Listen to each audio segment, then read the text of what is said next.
శనగగింజలు, 3 రెమ్మల కరివేపాకు, 4 పచ్చిమిర్చి కట్ చేసి తీసుకున్నాము.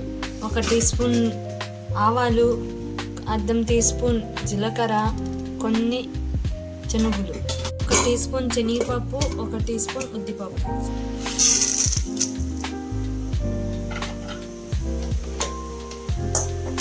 స్టవ్ ఆన్ చేసి 3 టీ స్పూన్ల నూనె వేసుకొని ఇప్పుడు వేయించుకుందాం.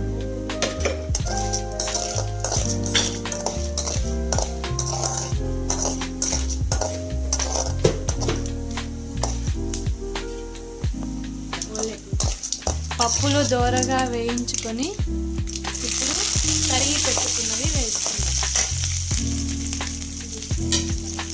ఇందులోనే కొద్దిగా పసుపు, నిమ్మకాయ కలిపి పెట్టుకున్నాం వైట్ రైస్.